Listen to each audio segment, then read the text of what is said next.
friends, it's Christy. Welcome back to my channel and welcome to the 26th and final day of my 2021 holiday card series.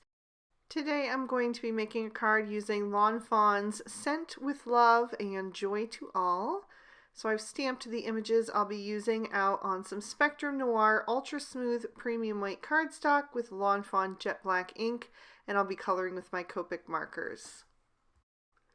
I'm going to start with these two adorable hugging skunks, and I'm going to color them with T3, T5, and T7. So I'm starting with the one on the left hand side and laying in some shadows with that T7, which is a super dark marker. It's nearly black, so that's really going to help them look like skunks.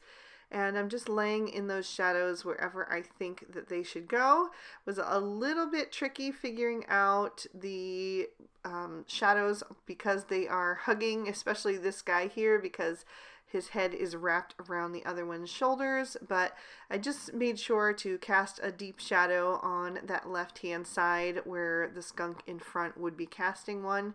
And then I'm going to start to blend that out with the T5. Because these markers are super dark, I am sticking really close to the outside edges, so I'll have a lot of room for the highlight shade, which is going to be the T3, but I'm going to work over the edge of that T7 with the T5 and make sure that I get a really nice blend and that there's no stark lines, especially with that T7 being so dark. It's really easy for it to leave a line behind. So I just want to make sure to break that up. And then I'm going to finish with that T3 and just kind of scribble over the edge of the T5, pull that mid-tone into that lightest space to create a nice transition between those shades. Fill in all those little areas, the tops of the arms and the tops of the feet and the area around the belly and also the underside of the black stripe on the tail. And once I finish him up, I'm going to start to work on the second skunk, and I'm just going to reverse the shadows for this one and put them down his back so they'll be on the right side for him. So it's a central light source, which is what I typically like to do. That way their faces stay nice and light. So I'm just going back with those same shades and laying in those shadows first, and making sure that everything is going to be really striking with the coloring, especially because we're coloring black images here. They have a tendency to get lost, especially like the adorable features. So having a really dark shadow and a nice light highlight is going to really help your images keep that dynamic look and not be just really flat.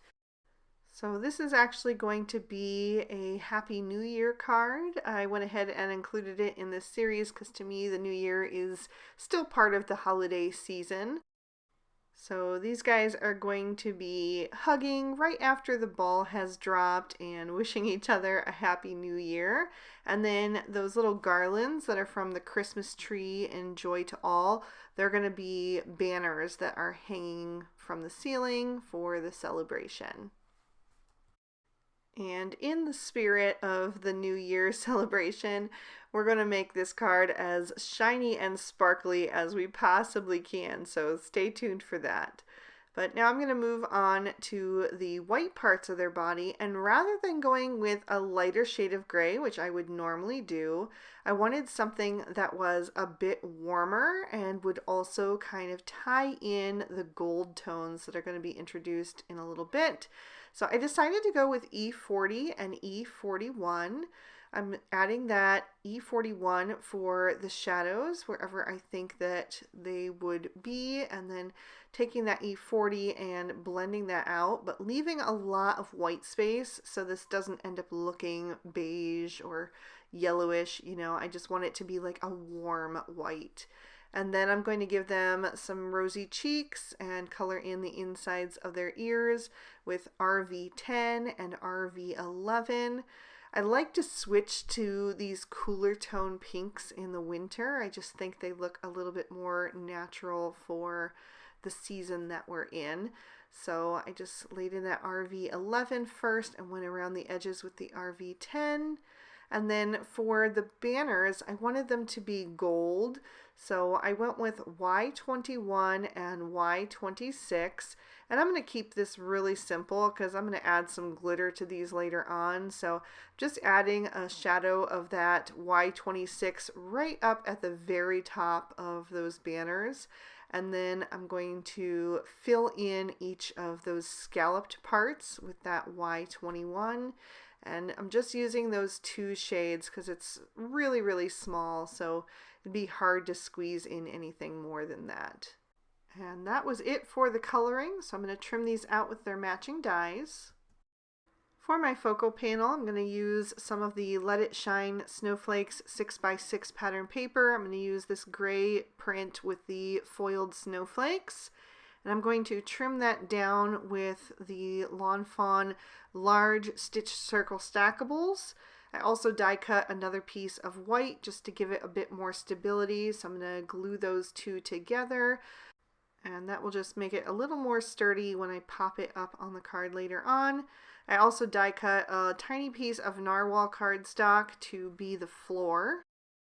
And then I took the peppermint stripes backdrop and die cut that out of some silver metallic cardstock and some holiday sparkle cardstock in the gold.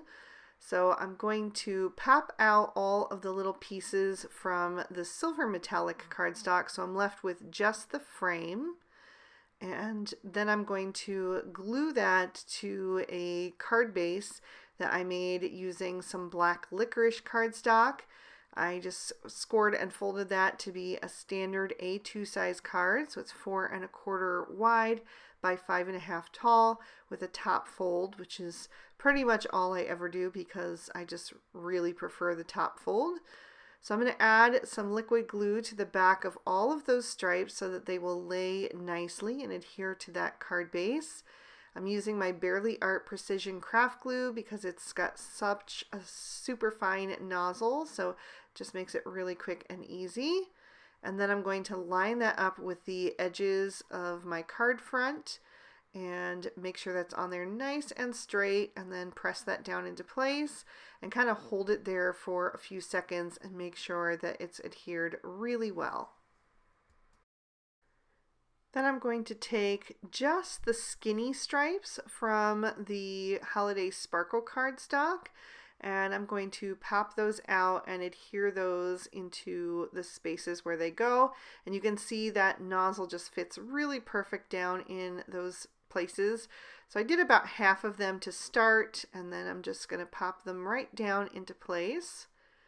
So this card was a little bit inspired by a card that I did way back on day 4 of this holiday card series, which seems like so long ago now. I can't believe that we're already at the end, but I'm really going to miss it actually. I've had so much fun. Holiday cards are my favorite cards to make. So anyway, that card was like pink and red and white. It had like a pink Christmas tree with the little mice.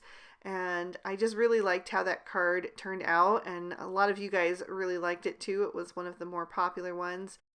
So I just thought it would be fun to reuse some of the layout of that card on this one. Obviously it's going to look very, very different from that one, and it's going to be for a different holiday. But I'm using a lot of the same supplies and, like I said, a similar layout. So I thought it would be interesting for you guys to see how you can make cards using basically the same supplies, or at least a lot of the same ones, but still come up with something completely different. So I really, really like how these gold and silver stripes set each other off. I think that peppermint stripes background certainly doesn't need to be used only for Christmas. I didn't want to wait a whole nother year to be able to use it again, so I thought this was the perfect time to use it. So now that that is done, I wanted to work on my sentiment. So I've taken another piece of black licorice cardstock, And I'm going to treat that with my EK Success powder tool just to eliminate any static cling because I'm going to be heat embossing. And then I'm going to take a sentiment from Merry Messages and ink that up with some Versamark ink. I'll use my Twiddler's Nook pressure pal to make sure I get even pressure, but I'm pressing down super lightly and just making sure that I can see through that powder that I have a nice impression on all of those letters. And then I'm going to coat that with some gold embossing powder, tap off any excess from the back, and then I'm going to let my heat gun heat up off to the side for about 30 seconds. And then I will heat that from the back first to try to eliminate some of the warping, and then bring it to the front, and you can see the magic happening there as all that gold embossing powder melts and gets nice and shiny. And then I'll just buff that off with a microfiber cloth. And then I'm going to also do an insert for the inside of the card. So I die cut another panel with the outside in stitch rectangle stackables. And I'm inking up the little skunk that has his arms spread open wide, so it's like he's giving the recipient a hug. And the sentiment that says, "You make me feel sentimental," I used hippo ink for that. And now I am ready to assemble. So I'm going to open up that card base and glue down the insert. If you didn't want to create an insert, you would just have to write your message on the inside with a white gel pen. But sometimes a white gel pen takes too long to dry, and then it can transfer onto the top of the card on the inside. So I didn't want to do that. It wasn't laying quite flat, so I grabbed my Teflon bone folder and just smoothed that down from the back so it didn't create any lines on the front. And then I'm going to pop up my focal panel with some foam tape in the center of that card. And then I'm going to begin to adhere my images. So I die cut some little circles with those same circle stackables to try to create a little disco ball so it would look like the ball has dropped. I wasn't sure which size I wanted to use, so I die cut 2 of them, but I liked the larger one. I thought the smaller one was going to get lost there. So I adhered that down, and then I'm going to take those 2 gold banners and have them kind of crisscross right over top of the disco ball, or the whatever the is it a disco ball? It's the New Year's ball. Anyway, I'm gonna crisscross those in front to kind of just kind of push that back a little bit because it's kind of flat, and the colored banners I think are a little bit more dynamic because they've got some more dimension to them. Then I'll glue the 2 hugging skunks down in front to push them forward and push everything else in the scene back a little bit. So this is taking place right after the countdown, and they're wishing each other Happy New Year. And I just set an acrylic block on top to help them dry flat because that foiled cardstock sometimes prevents things from sticking right away. And then I trimmed down my sentiment with one of the Everyday Sentiment banners. I'm going to add some foam tape to the bottom edge because that's going to be overhanging the focal panel, but the top part will be supported by that focal panel that's already popped up. So I'm just going to use a little bit of liquid glue for that. And then I'm going to get that on there as straight as I can and press that down into place. And it wasn't quite straight enough for me, so I did try to peel that up, but it was not budging. It looked like it was going to tear that silver metallic cardstock. So I decided to just leave it. It's a handmade card after all. It doesn't have to be perfect. So I am going to add a little bit of gold detail to those banners with some gold stickles. I haven't pulled out this color in a while, but I thought this occasion would be appropriate.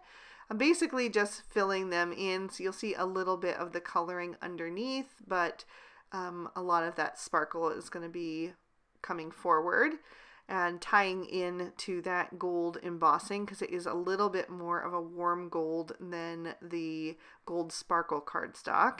And then I wanted to add even more glitz and glimmer, so I decided to do a little sprinkling of some gold sequins, and I added 5 in total. And I normally go from the top left corner to the bottom right, so I decided to switch it up today and just do something a little different. So I reversed that and went from the top right to the bottom left. And then I let those dry for a few seconds, and I'm going to fill in the centers with some Stardust stickles to add even more sparkle. I'm going to pick this up to the camera so you guys can see all of that sparkle and shine, and give you another peek at the inside. I hope you guys enjoyed this one and that you enjoyed the entire 2021 holiday card series. I had so much fun. I hope you guys did too. If you did, please be sure to hit that like button. It helps so much. Leave me a comment down below. Make sure that you've subscribed and rung that notification bell, because I'm still going to be back with all kinds of other content. And if you're interested in any of these products, you can find them listed and linked down below. If you'd like to keep watching, here's 2 extra videos I thought you might also enjoy. Thank you guys so much for watching. I hope you have an amazing holiday season. Bye-bye.